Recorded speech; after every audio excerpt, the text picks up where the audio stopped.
Welcome to the Giants Huddle podcast, brought to you by Citizens, the official bank of the New York Football Giants. John Schmeelk, Shaun O'Hara, our usual Tuesday show. Giants obviously coming off a very disappointing 30-6 loss to the Las Vegas Raiders. Sean losing Daniel Jones for the year with a torn ACL.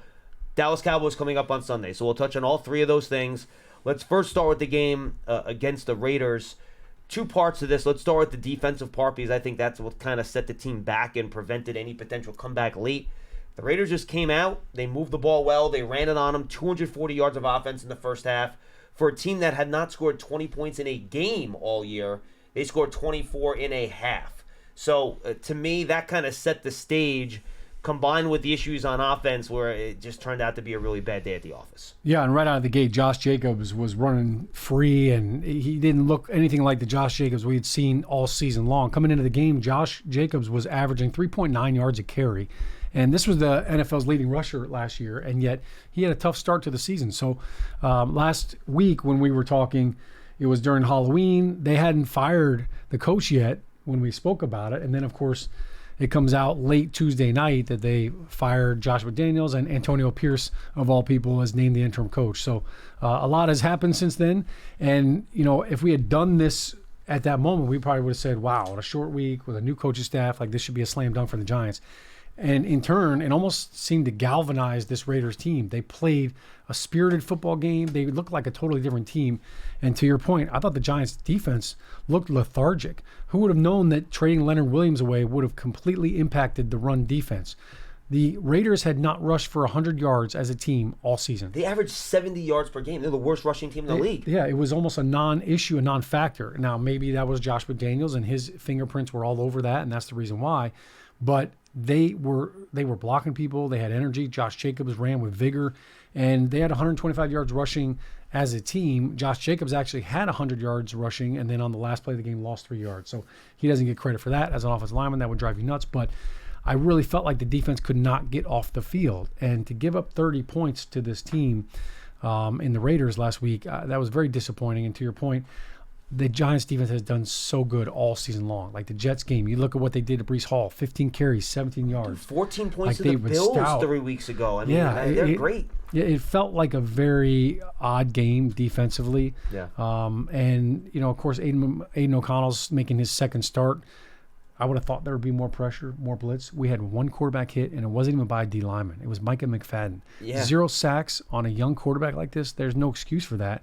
We could not get home, and I think that ended up being – that's been our calling card all season long, and we couldn't get home. And I think that goes back to being unable to stop the run and then having an early deficit, right? The Raiders never really did do straight drop back. Yeah. They did a ton of play action. When they went straight back, drop back, it was a lot of quick stuff. So – the Giants only rushed the passer, I think, 25 times in the game. It's just not a lot of reps. Right. And then the Raiders able to use design stuff where they're not putting their quarterback in danger. But look, agreed. You know, Dexter Lawrence, who had frankly looked like the best defensive player in the league the last couple of weeks, he was quiet. Kayvon Thibodeau didn't have a pressure in the game.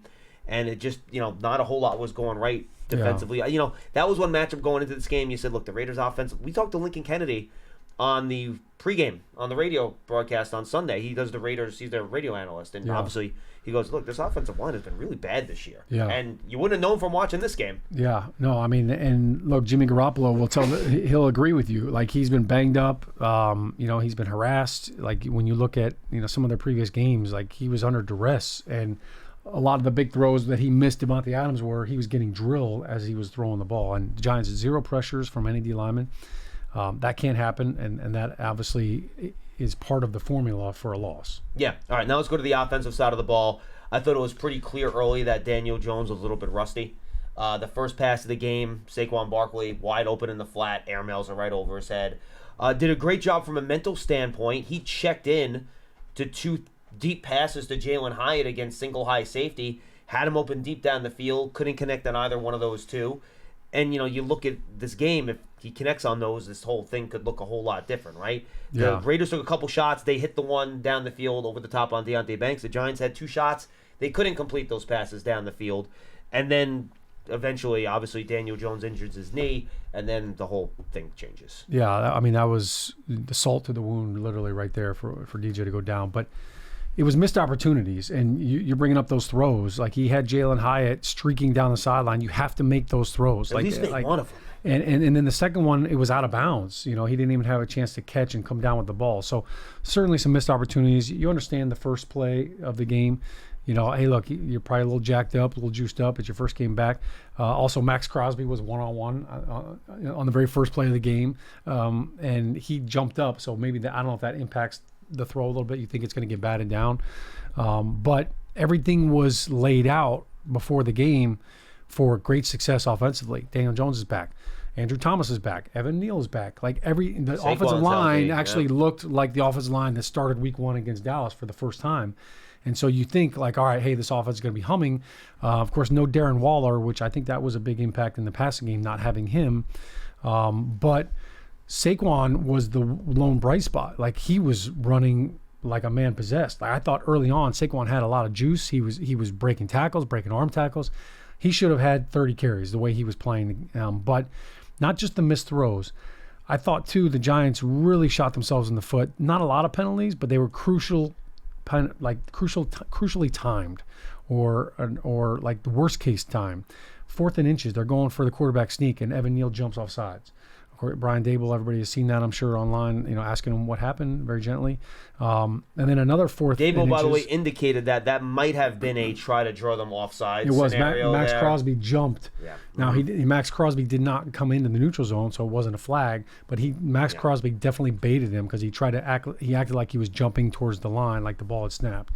But you gotta maintain your composure, and you gotta block that out. Another 4th and short, and they go for the quarterback sneak, don't get it. So there's another loss. And then later on in the game, another short yardage, and Bellinger jumps. So those situations, those are huge, huge situations.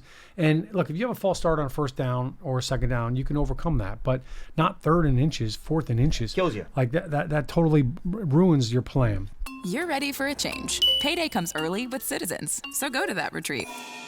New you moves to the country. Now you're raising goats and launching a lifestyle brand. Are you ready for all that life brings? John, I want to ask you something about the tush-push play. I want to talk about tush-push technique for a second. Yeah. I think there's no team executes this play like the Eagles do, right? So I want to get your take on this. Not even close. I haven't talked to anyone here about this. This is just my simple theory watching the Giants do it. Unlike your traditional quarterback sneak, where the quarterback kind of gets low and tries to sneak his way in, on that, if you're going to have the guys push, the quarterback has to stay on his feet. If he dives in low right away, it negates the push. You can't push. So I think Daniel almost tried to execute it like a traditional quarterback sneak, and the guys behind him didn't really have a chance to do the tush push. You know what I mean? Well, and there also has to be room to go somewhere. Right. So the reason why the Eagles are so good at it is because they get a surge. The whole point of that is to get that surge, and when you're all working together and driving your feet, it's not, hey, snap the ball and dive down to the ground, to your point. It's snap the ball, be lower than them, and drive back. And when you do it in that wing formation almost, I mean, that's how birds fly in the sky, right? You always see them in a V formation. There's a reason for that. The wind resistance gets cut down. Yep. You've got to kind of create that V, and you get the push and the surge. And if you don't get that up front, man, you can ask Daniel Jones to all of a sudden, or any quarterback for that matter, to all of a sudden push the offensive lineman. They've got to be the ones that get the push. I will say, look, nobody does it like the Eagles, and if you need any better example of it, go look at the play when Dallas did not score and they get the ball on like the 2-inch line. They have to run the tush push coming out. That was one of the best surges I've seen out of all of the quarterback sneaks that they have probably done. And Micah Parsons actually tries to jump on the pile, and it looks like he's body surfing as he rides the wave of the surge. Backwards. Look it up. He's riding the wave backwards. Yeah, so that right there is the key with it. I will also say that given that your quarterback is coming off of a neck injury, I was surprised to see them even run that play, because now you're asking your quarterback to basically expose himself. And look, Saquon had been running well. You had your offensive line back to full strength, basically. There's other plays for that, but that was certainly a big miss. And you mentioned the injury. I feel like when Daniel Jones went down, everybody was deflated. Like the entire team, you could kind of feel the energy just leave the sideline. And of course, everybody feels terrible for Daniel Jones. Obviously, he's coming back from the neck injury, and now you think, all right, here we go. Maybe let's stack some wins together. And to find out now that he's gone for the season, and in that moment, it was such a tough moment to see when he stumbles and goes down, end of the quarter. He's shaking it off. You think, okay, he's all right, and then just crumble on the next play. Like, I think everybody kind of knew, like, that's the worst case scenario. And yeah, you hope that maybe it wasn't the ACL, maybe it was an MCL or something like that. Maybe he got lucky, but just kind of the way that everything happened, like, you kind of knew it was going to be catastrophic. And I think, seeing Saquon all of a sudden, once he realized what was going on, he's on the sidelines now. Hey, look, we got to pick everybody up. We got to step it up. Yeah. So, that definitely changes everything. And then from a game plan standpoint, okay, you basically have this entire call sheet right here. Yeah, what do you have? And, you've got all this stuff that you prepared for all week here for the Raiders. Okay, now basically we can run this play, this play, this play. What does our backup quarterback really know? This play, how many reps did he get on this one? So now you're going through and you're picking a la carte. Here are the plays that we know that he understands the concepts and he's really good at. That's interesting. It really just kind of narrows your selection. It's like going into a restaurant and you ask for the menu and they say, yeah, here's the menu, but we don't have that, we don't have that, we're out of that, we're out of that. Oh, and the specials, they're already sold out too. Giants Huddle Podcast is brought to you by Citizens, the official bank of the Giants. From game day to every day, Citizens is made ready for Giants fans with insights, guidance, and solutions. Learn more at citizensbank.com. And I apologize, I interrupted you before. You mentioned that, and this is why I brought up the defense first, even though the Daniel Jones things happened, and we will get back to that moving forward here. Saquon, the way he ran, should have gotten 30 carries. Yeah. The problem is that you're down 24-0 at halftime. Right. The game gets away from you. And right. If it's 10-0 at halftime, Saquon might be able to carry you home in the second half of that game. Yeah, I agree. And really, the Giants have been good in the red zone with forcing them to kick field goals. And in that situation, if they held them to a field goal, now maybe it's just a one-score game, or now maybe it's reachable. But even with Tommy DeVito coming into the game, things can kind of change. And I think in that instant, you kind of channel back to the Jets game. Like, hey, all right, when Tommy DeVito came into the game after Tyrod exited, it was all Saquon. And part of it was because of the rain and the conditions and the weather. But I think that's what you have to do. And you have to find out, all right, who's our best player? How do we get him the most amount of touches? Saquon is playing really well right now. Obviously, on the fourth down, they go to him. He's your go-to guy. And like I said, without Darren Waller, like, he's the most trustworthy player and the guy that you want the ball in his hands every single time you can. All right, now let's talk about the Jones injury as a whole here. You already talked about how it impacted the game. You're a veteran leader in that locker room now. You still have 8 games to play. Yeah. You're 2-7, but you have almost half the year. And Tyrod's out for at least 3 more weeks. We don't know if his injury is more serious. It could take longer than that. So that's 3 weeks in a bye. So he's going to have literally 6 full actual weeks to kind of get back from this injury, right, to be ready for that game after the bye. So as a veteran, what are you trying to do to make sure that your entire team stays fully engaged here and is still putting out a good effort as someone that used to be a captain? Yeah, no excuses. Like, we got to go win. Look, Josh Dobbs just won a game for the Minnesota Vikings. He'd been on the team for 4 days, right? He didn't even know the guys' names. He didn't know his receivers' names. He didn't know the snap count. He's practicing the cadence on the sideline before he goes in the game. That was amazing to watch. And yet, that. They won. Like, he actually was a big part of the reason why they won. He scrambled for a bunch of plays, ran for a couple first downs. The Falcons aren't a bad team either, by the way. No, I mean they like that. They had no business winning that game with Josh Dobbs, but it happened. So you kind of channel that and you fuel that. And the other thing is, it's Dallas week. I don't care who the quarterback is. I don't care what the record is. If you have a chance to play the Dallas Cowboys and you have a chance to beat them in their own house, that's all that matters. So you've got a cowboy up, if you will. And I think every pro will tell you, look, this is the name of the game. Like, guys go down every single year. It happens. The Jets lost Aaron Rodgers. They're winning games. Was that in spite of Zach Wilson, not because of him. So you can still win football games. And I think the challenge really is just, hey, look, it's on all of us guys in the locker room. And that's where the veteran players need to step up. You can't feel sorry for yourself. The Cowboys don't care. They don't give a hoot. Nobody else in the league cares about your injuries, about your problems. You've got to go win a football game. And I think that mindset obviously has to start at the top. I'm sure Brian Daboll is already preaching that. The position coaches, everybody's got to buy in. But, the message really from Daboll to the team is there's no cavalry coming. Like, there's not another set of troops coming to rescue you from the season. You have to fight. You've got to fight your way out of it. Like we talked about on the post-game show, Monty Toomer mentioned, hey, there's the ship's taking on water. Well, you could either grab a bucket or jump ship. And so everybody's got to grab a bucket, and you got to do your part. You love turf. You're good at it. So you start a turf biz. Business grows, your savings grow. Become the most celebrated name in turf. Are you ready for all that life brings? Okay, now before we talk about Dallas, we will in a second. Let's do Dallas now, and I'll do the big picture Daniel Jones thing in a second. If I could pick the opponent I would least want to face with a undrafted rookie quarterback coming this week, Dallas it would probably be the Dallas Cowboys defense. Yeah.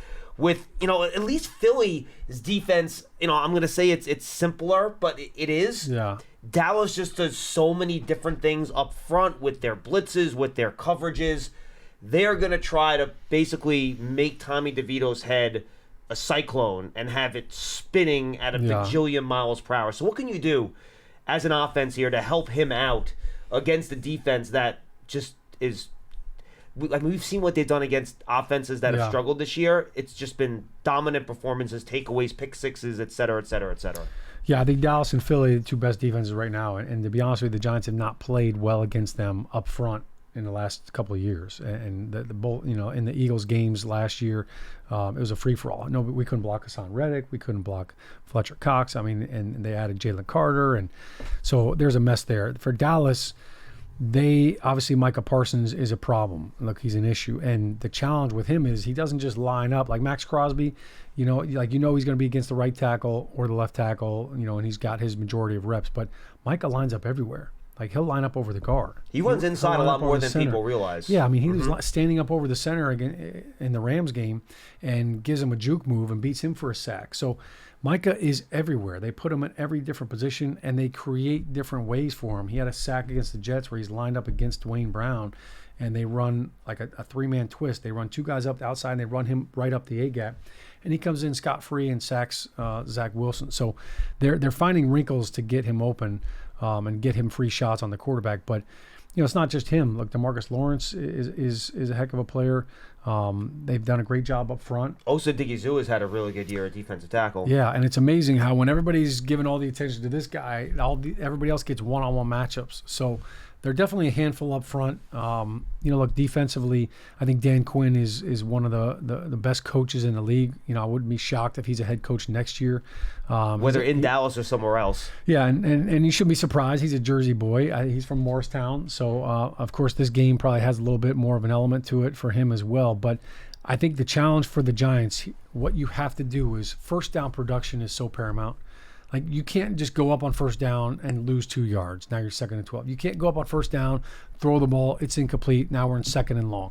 Like, first down production is so important because you have to give your young quarterback and Tommy DeVito confidence that, hey, we're going to put you in 3rd and short situations. I don't think the Giants are going to be looking for big explosive plays and, hey, we're going to have, we're going to take a bunch of deep shots here. Maybe there's a couple opportunities for that, but it's going to have to be 10, 11, 12, 13 play drives in order to get a touchdown. So I think what you do is, create some up tempo. I think that could help. Hey, maybe if you go a little no huddle, not 2-minute offense, you're not trying to go too fast, but you're just up tempo so that you kind of force that defense into a little bit more of a vanilla scheme. That can help. But we talked about Saquon Barkley. Like this, you have to create a run game. You have to create opportunities for the defense to say, look, they're loading up on the run. We got to bring that extra safety in the box and clear up the picture for Tommy DeVito. Now, I think he needs to trust his pocket a little bit more, and we're saying all that as we're talking about Micah Parsons. Yeah, honestly, it's hard to do. I know they give up 8 sacks. I thought the offensive line actually was okay against the Raiders, to be honest with you. It wasn't perfect by any means, but it was okay. Compared to what they have done this season, that might have been their most complete game from a pass protection standpoint. Like, they did a really good job on a lot of different plays, which, you'd be really hard to find that in previous games. So, offensively, you've got to just move the chains. You got to get first downs. I think obviously with Micah Parsons, you got to attack him in different ways. Like, trap him with a guard, you wham him with a tight end, you give him different looks, crack him from the outside from a receiver standpoint, toss it outside of him. You try to run at him and give him different things to have to think about.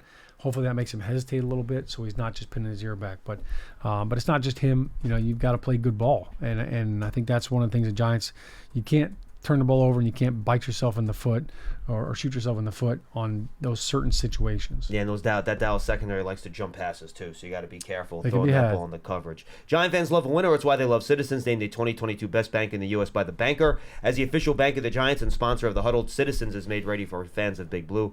Learn more at citizensbank.com. Folks, when Tuesday's Big Blue Kickoff Live starts late, this is why. I apologize, but I teased it. I got to ask it. Big picture, Daniel Jones now with the Giants moving forward, Sean. Just how do you view the whole situation? Well, it's definitely murky. I think before this injury, there's no question about it. Daniel Jones is coming back next year. He's the Giants' starting quarterback. He's the franchise. He's the future. And contractually, injury, he will be back next year. By the way, he is. He's back next year. He is still the quarterback for the Giants, and I think the injury doesn't change that, but it definitely muddies the water from a standpoint, from the long-term standpoint. Like, what do we do? Because it's not just this injury. It's that. It's been multiple injuries. It's been ankles. It's been necks. Now it's knee. So it's not his fault. But it's like Jimmy Garoppolo. The reason why they were drafting quarterbacks in San Francisco, multiple years in a row, is because he couldn't stay healthy. So if you can't stay on the field, you have to, as a GM and as a coach, you have to have a plan B. You have to have a plan B for the next couple of years and for the future. So, look, I will say this: don't write. The book is not over on Daniel Jones. Like, this guy is tougher than he looks. He's tougher than most people think and give him credit for.